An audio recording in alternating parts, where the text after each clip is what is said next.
अमर सीमा। और दोस्तों, जिस तरह के आप देख रहे हैं, मेरे साथ मौजूद हैं प्रोफेसर मुख्तार खान साहब। डॉक्टर साहब, सबसे पहले तो आपके वक्त का बहुत शुक्रिया। सही शुक्रिया खमर साहब। आपके सुनने वालों को मेरा सलाम, नमस्ते, सत श्री अकाल, वनकम। बहुत शुक्रिया सर, थैंक यू। डॉक्टर साहब, आज आपसे बात करनी है एक दो बड़े इम्पोर्टेंट, दो बल्कि जो है जिसे कहना बड़े ग्लोबल इशू हैं। एक तो जी ये है कि कल मैं देख रहा था वॉशिंगटन पोस्ट में एक एडिटोरियल बोर्ड ने एक ओपिनियन लिखा कि where are all the US ambassadors. कुछ 40 के करीब जो अमेरिका के सफ़ीर है दुनिया में नहीं पहुंचे बिकॉज उनकी जो है वो कांग्रेस से कंफर्मेशंस नहीं हो रही। और उसमें इंडिया का भी जिक्र आया कि इंडिया जो है वो वहाँ पे भी जो कि बड़ा क्रिटिकल पार्टनर है अमेरिका का, वहाँ पे भी जो है वो अमेरिकी सफ़ीर नहीं है। आप क्या समझते हैं, क्या ये बाइडेन साहब की फेलियर है कांग्रेस में ये कंसेंसस ना बिल्ड कर पाना, और इसका अमेरिकन फॉरेन पॉलिसी को क्या नुकसान हो सकता है? एंड काइंडली ये इंडिया अमेरिका ताल्लुकात पे भी ज़रूर बात कीजिएगा कि इससे कोई इफेक्ट पड़ेगा या कि चीज़ें जो है वो नॉर्मल चल रही हैं already, even if there is no ambassador. तो पहले तो दो तीन चीजें ये हैं कि एक तो कि इट इज नॉट के एम्बेसडर नहीं है, there is no senate confirmed ambassador. So for example अगर आप इंडिया को ले लें, Elizabeth Jones is the ambassador right now, but she is interim ambassador है, she is not confirmed by the US senate. तो जो अमेरिका की constitution के मुताबिक जो डिवीजन ऑफ पावर है, senate gets to confirm the appointments made by the president, जैसा कि सेक्रेटरी ऑफ स्टेट हो या एम्बेसडर्स हो, इवन सीनियर मिलिट्री ऑफिशियल्स हो, इनका कंफर्मेशन यूएस सेनेट करता है। तो अभी तक कॉन्फर्मेशन नहीं हुए हैं वो 40 एम्बेसडर्स के, और some of them are very important countries. उसमें रशिया भी शामिल है, इंडिया भी शामिल है, ब्राज़ील भी शामिल है, इटली भी शामिल है। So these are G7 G20 countries की चीज़ है। अभी मुझे लगता है कि जो यूएस एम्बेसडर टू रशिया जो नॉमिनी है बाइडेन के, उनकी हियरिंग हो गई है। तो जहां तक कि इंडिया का सवाल है, जो बाइडेन ने एरिक गारसेटी जो लॉस एंजलिस के मेयर हैं, उनको 2021 में नॉमिनेट किया था एज एम्बेसडर टू इंडिया। लेकिन अब देखें, Eric Garcetti is a very important influential politician है अमेरिका में, और वो जिस कम्युनिटी से आते हैं उस कम्युनिटी का भी it is an important support चाहिए बाइडेन को। तो लेकिन उनके जो एक सीनियर ऑफिशियल है, he was accused of sexual harassment. तो अब सवाल ये उठता है कि तो एक रिपब्लिकन सेनेटर ने ये सवाल उठाया था कि एरिक गारसेटी को कब पता चला कि his subordinate was indulging in sexual harassment, और डिड ही टॉलरेट इट। तो सवाल ये उठता है कि उसको जब जैसे पता चला, डिड ही एक्ट और डिड ही नॉट।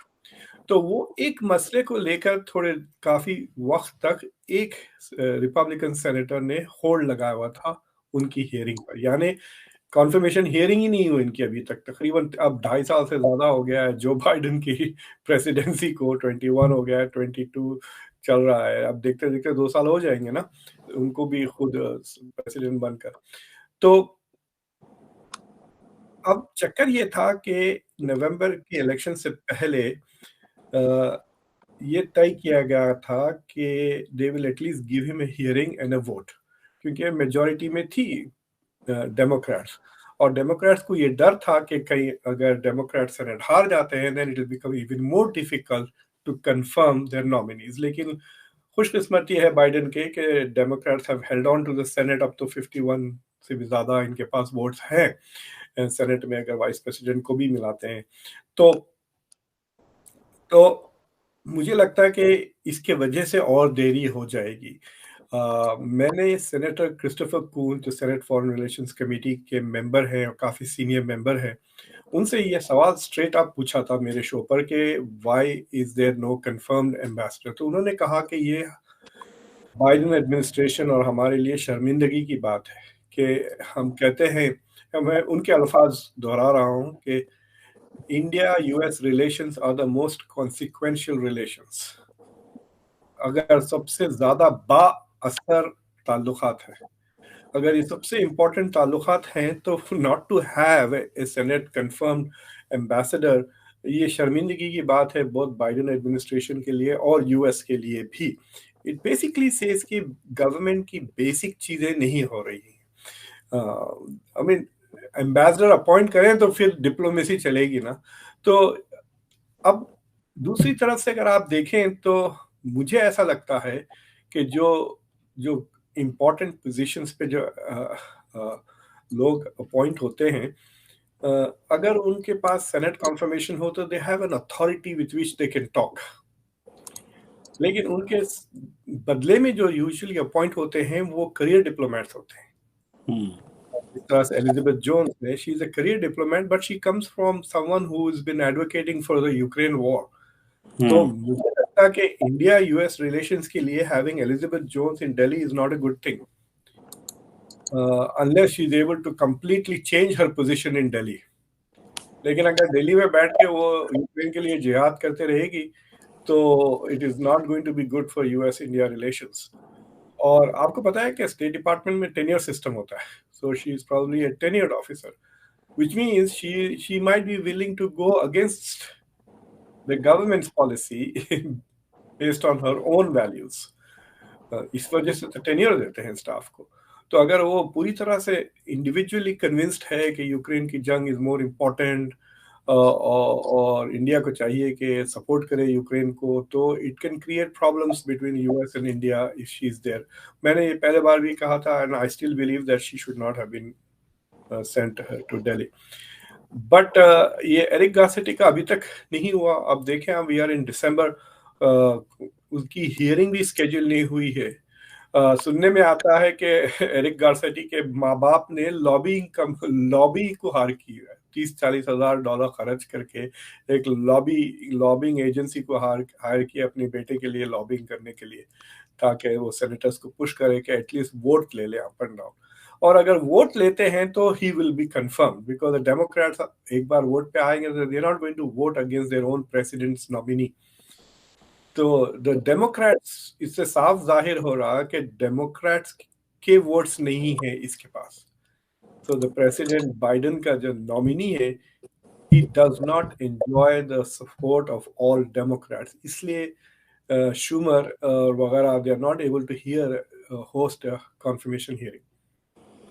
सेनेट का वोट ले लें, अप एंड डाउन वोट कहते हैं कि इनको बनाए या ना बनाए एम्बेसडर। बट यकीनन ये बाइडेन एडमिनिस्ट्रेशन की इनकॉम्पिटेंस है, बाइडेन एडमिनिस्ट्रेशन का फेलियर है ये। It's a small failure but it is also sends a signal to India कि भाई हाउ इम्पोर्टेंट इंडिया इज। अगर आप कह रहे हैं कि इंडिया इज सो इम्पोर्टेंट तो बाइडेन पर्सनली फोन उठा के कहते हैं कि I want this vote tomorrow.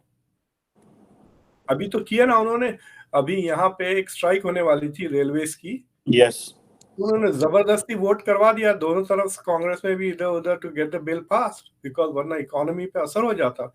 So he is not showing the same degree of urgency on this particular issue, because मुझे लगता है कि he is committed to this candidate और विड्रॉ नहीं कर सक रहे वो पॉलिटिकली उस कैंडिडेट को। तो या तो द सेनेट शुड, या तो the Biden administration should withdraw his name and put up a new name, और they should take a vote on him. बिल्कुल सही कह रहे हैं। ये तो एक चैलेंज है और इंडिया और अमेरिका के ताल्लुकात में भी, लेकिन ओवरऑल लार्जली क्योंकि ताल्लुकात अच्छे हैं तो शायद अमेरिकन्स भी समझते हैं कि चलो कोई बात नहीं, खैर है। लेकिन एक एक चैलेंज तो है, लेकिन प्राइमरीली ये एक डोमेस्टिक इशू है अमेरिका के लिए, जिसको शायद बाइडेन एडमिनिस्ट्रेशन नहीं कर पा रहे। डॉक्टर साहब जी कुछ कहना देखिए, चाह रहे हैं? मैं जयशंकर साहब की तारीफ बहुत इसलिए करता हूँ उनके एज अ फॉरेन मिनिस्टर की, because he came up as a career diplomat yes, और वो फॉरेन सेक्रेटरी बन गए थे। He got the highest position that you can get as a diplomat, जो एक स्टेप बिलो थी। So his experience, his knowledge, वो 30-40 साल की एक्सपीरियंस लेके आते हैं।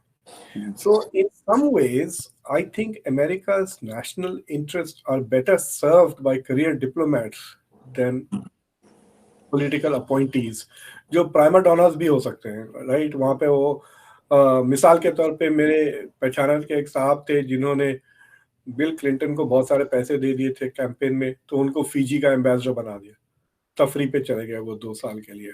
So it's like a reward, but he was not into diplomacy, he was not into international relations, वो बिजनेसमैन थे. तो इस तरह भी कई लोगों को अपॉइंटमेंट्स होते हैं. वो शेवरॉन के सीईओ को बना दिया secretary of state Donald Trump ने. So I don't think these people make good ambassadors. I don't think they पूरी तरह से इनको नॉलेज होती है फॉरेन पॉलिसी की. सो इन ए वे वो जो 40 मुल्क हैं जहां पर इंटरिम एम्बेसडर्स हैं, जो करियर डिप्लोमेट्स हैं, I have a feeling that they are probably doing a better job for America than the political appointees जो शायद उतना competent ना हो इस फील्ड में. बिल्कुल ठीक कह रहे हैं. अच्छा डॉक्टर साहब, एक और चीज़ आपसे डिस्कस करना चाह रहा हूँ, और वो ये है कि चाइना के जो सदर हैं वो सऊदी अरब पहुँच गए हैं. आप कैसे देखते हैं चाइनीज सदर को सऊदी अरब? सुनने में आ रहा है कि उनको जो वेलकम किया जा रहा है वो उसी तरह किया जा रहा है जिस तरह डोनाल्ड ट्रंप को किया गया था, और बाइडेन साहब को जो है वो प्रोटोकॉल, वो चीज़ें नहीं मिली और वो हाथ झाड़ के वापस आ गए. तो जो, और ये भी कहा जा रहा है कि 2 अथॉरिटेरियन लीडर जो हैं वो अब एक नया जो है वो मुस्तकबिल लिखने जा रहे हैं. So how do you see जो शी जिनपिंग का जो सऊदी अरब का दौरा है, इससे क्या प्रॉस्पेक्ट निकलते हैं, what is a message for America as well? Well, they're not just authoritarian leaders, they are leaders for life. मतलब कोई रिटायरमेंट का प्लान नहीं है उनका, ना एग्जिट. हमको तो पता है कि शायद 2025 जनवरी में बाइडेन ना हो यहाँ पर, लेकिन ये दोनों तो रहेंगे ना. और ऊपर से MBS तो बेचारे क्या 36-37 साल के, 40 के भी नहीं हुए अभी. So he could be there for another 45 years. मतलब यार ये पूरी सेंचुरी वो बन सकते हैं. कि देखिए, it is but natural कि they will come together. There are दोनों मुल्कों की जरूरतें हैं. मैं चेक कर रहा था, इन सऊदी चाइना का जो ट्रेड है म्यूचुअल, वो सऊदी US से डबल है. Which is itself says that they are, at least economically, they are already closer than anything else. China के लिए Saudi oil is the biggest source of oil अभी भी. मतलब Russia से वो डिस्काउंट पे खरीदने के बावजूद China is the biggest importer of Russian oil. But China का जो सबसे ज्यादा तेल आता है, तकरीबन 17 से 18% वो सऊदी अरब से आता है. So they are already very attached in that sense. दूसरी चीज ये है कि अभी पिछले, जब से ये यमन की जंग के बारे में अमेरिका में नेगेटिव पब्लिसिटी हुई है सऊदी अरेबिया की, फिर जमाल खशोगी के कत्ल के बारे में भी जब से नेगेटिव पब्लिसिटी हुई MBS की, US senate is unwilling to sell weapons, खासतौर से serious quality of weapons to Saudi Arabia. ये ईरान को लेकर कोऑपरेशन तो हो रहा है कि ईरान के खिलाफ they are working together because Israel is also there. तो सऊदी अरेबिया के लिए नहीं, लेकिन इजराइल के लिए America is cooperating with Saudi Arabia. लेकिन सऊदी अरेबिया को जरूरत है हथियार की. It wants to buy more weapons, it wants to feel secure. तो इसलिए मुझे लगता है कि Saudi Arabia is going to turn more and more towards China, क्योंकि जब चाइना इनको हथियार भेजेगी तो कोई ह्यूमन राइट कैवियट्स नहीं आएंगे उसके साथ कि ये भी करें आप, वो भी करें, डेमोक्रेसी ना करें, इनका कत्ल ना करें, उनका कत्ल ना करें.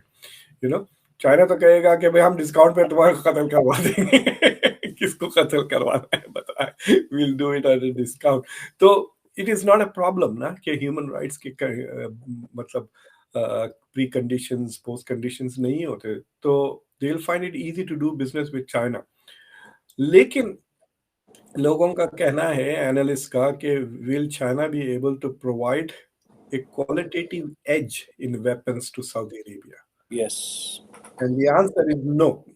And if the answer is no, then Saudi Arabia will still want to continue to buy from the US. दूसरी चीज ये है कि जिस तरह से इंडिया फंसा हुआ है रशिया के डिफेंस इंफ्रास्ट्रक्चर में, उस तरह से सऊदी अरेबिया अमेरिका के इंफ्रास्ट्रक्चर में फंसा हुआ है. इट्स लाइक सेइंग कि भाई आपने एप्पल का लैपटॉप खरीद लिया, आपने एप्पल की घड़ी खरीद ली, फिर क्या आप जाके गैलेक्सी फोन खरीदेंगे? इंतहाई बेवकूफी हो जाएगी ना. Suddenly you will have systems which are not in sync. तो एक बार आप खरीद लिया एप्पल के दो चीजें, तो the third it is automatic, there is no need to think about it, you just go and buy. आपके पावर कॉर्ड्स भी सिमिलर हो जाते हैं, फिर ऑटोमेटिक सिंक हो जाता है डेटा वगैरह। So and once you get embedded into it, Apple, मेरी बच्ची कहती थी, once you go Apple then you will not turn towards Dell from hell, कहती थी वो। हालांकि वो छोटी बच्ची फोर्थ फिफ्थ ग्रेड से कहती थी, अब्बा I don't want Dell from hell, I want Apple. तो it is like that. America की जो मिलिट्री इंफ्रास्ट्रक्चर में काफी हेविली इन्वेस्टेड भी है सऊदी अरेबिया, काफी डिपेंडेंट भी है। So I don't know how this is going to go, लेकिन ऑप्टिक्स में they are trying to send the message to Washington के we have other alternatives, we have other options.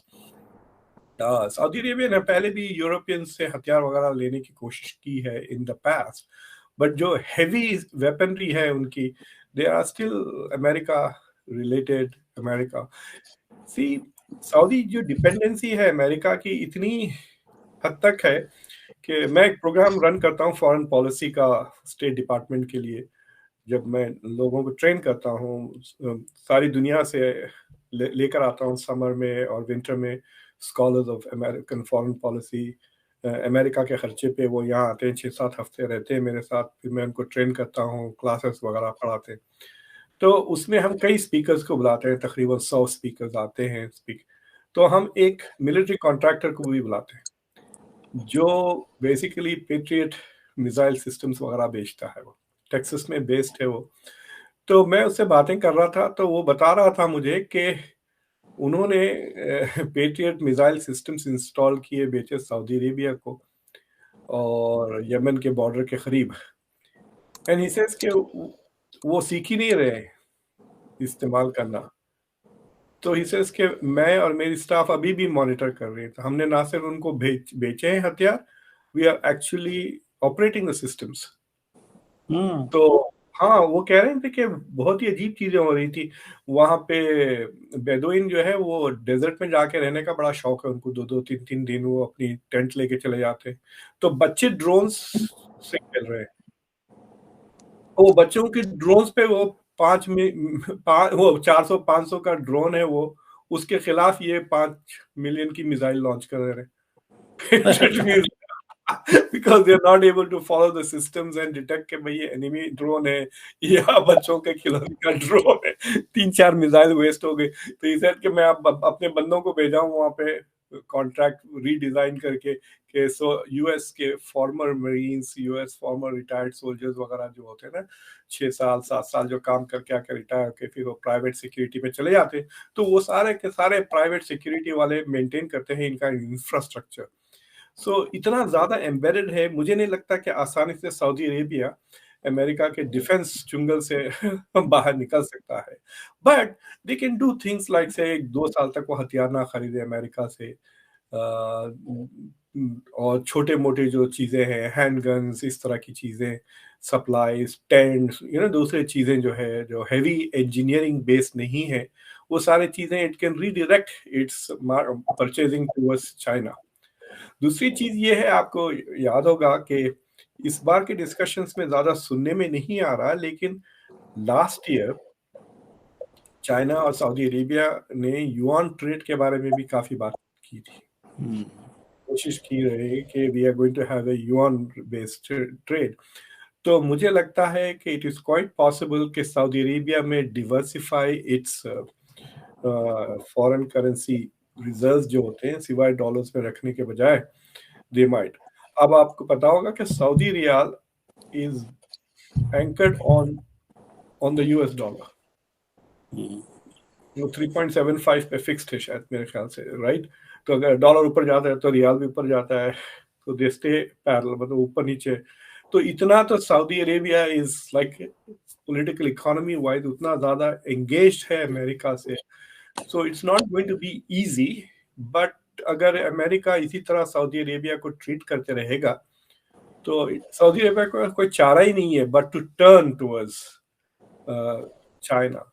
और एक चीज, interesting चीज ये है, अभी उनके ऑयल मिनिस्टर का बयान आ रहा था सऊदी अरेबिया के कि उनके जो रेवेन्यूज, ऑयल रेवेन्यूज डबल हो गए इस साल। Yes. So they have made what $220 billion उनके revenues हैं, which means they have a lot of disposable income to buy things.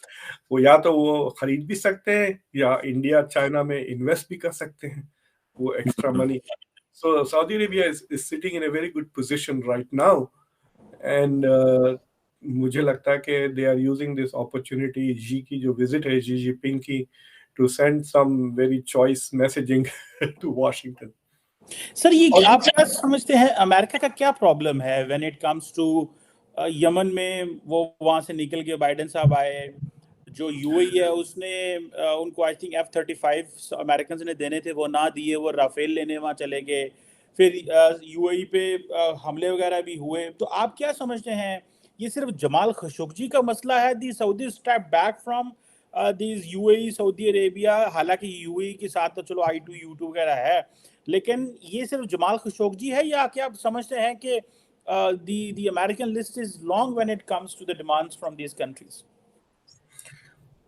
आपने यूएई का जिक्र किया, यूएई के लिए भी एम्बेसडर कंफर्म नहीं है.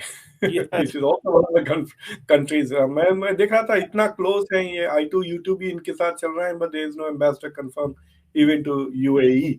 हालांकि एक जमाने में कहते थे कि उतैबा जो यूएई के एम्बेसडर थे यूएस के लिए, he was considered one of the most influential main in Washington DC. Yes. आप वहाँ जहाँ पे CSIS है ना, थिंक टैंक, आप कभी CSIS की जब लॉबी में जो इनके कॉन्फ्रेंस रूम्स में बैठ के देखें, उतैबा की तस्वीरें नजर आएंगी आपको वहां पर.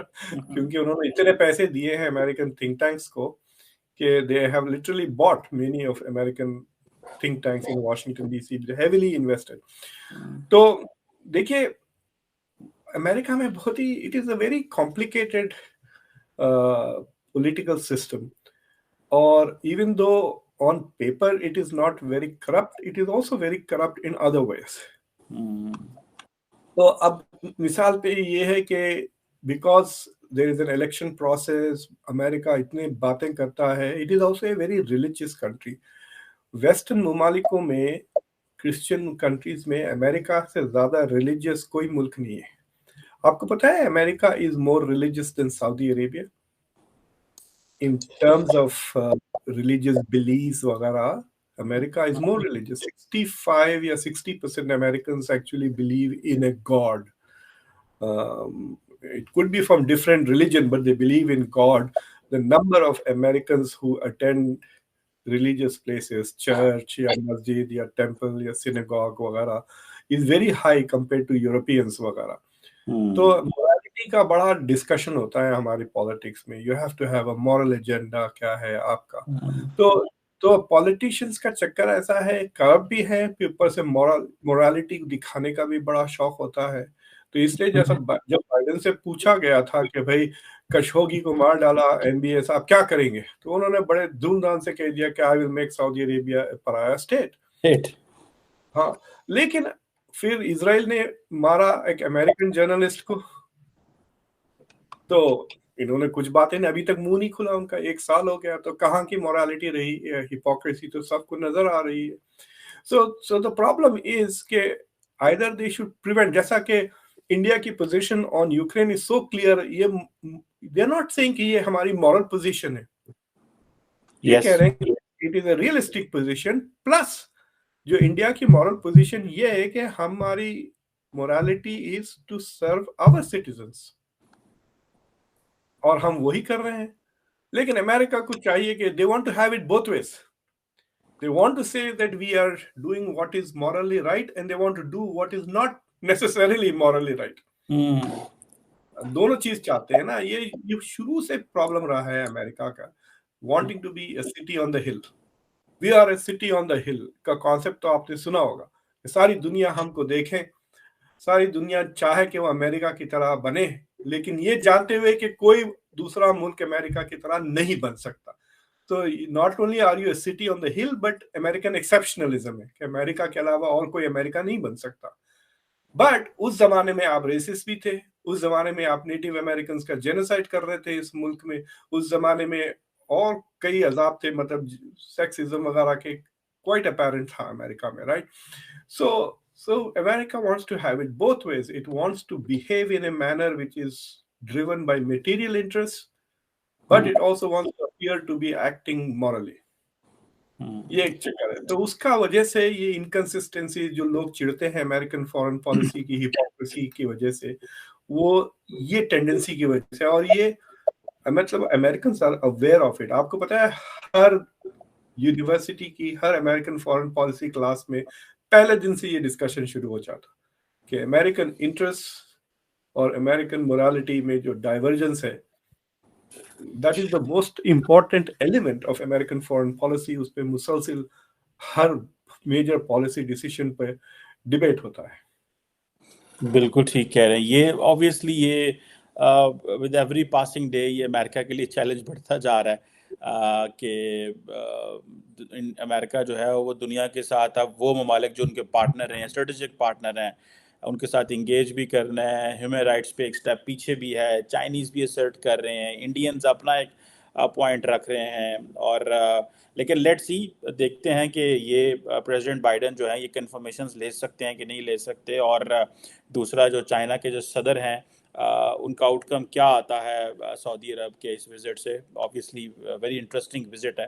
कुछ 1 साल के बाद शी जिनपिंग पहुंचे हैं और ऑब्वियसली वेलकम से पता चलेगा। And the Americans are obviously looking very carefully कि शी जिनपिंग क्या। जी, कोविड के बाद this is his third international visit, hmm, और जो पहले 2 विजिट्स हुए हैं, एक तो शंघाई कोऑपरेशन ऑर्गेनाइजेशन की थी, यस, समरकंद की विजिट, और फिर बाली की विजिट थी, right, where he yes, met Biden से मुलाकात हुई। And so this is his third important meeting. तो समरकंद तो it was like a home home game ना उनके लिए। हाँ, तो आप यूं कह सकते हैं कि अमेरिका के बाद Xi Jinping thinks Saudi Arabia is the next most important country to meet. True true, Europe सही का कह दौरा रहे नहीं लगाया, यूरोप का दौरा नहीं लगाया, रशिया लगा। की रशिया क्या नहीं हुआ, सऊदी अरेबिया का होगा। मेरे ख्याल से उसको उम्रा करवा दें, वो शाम में मजा आ जाएगा। सीक्रेट ले जाए रात को। बिल्कुल सही है। Thank you very much professor doctor Muqaddar Khan sahab. Sir, it was lovely talking to you sir. बहुत शुक्रिया। Thank you very much.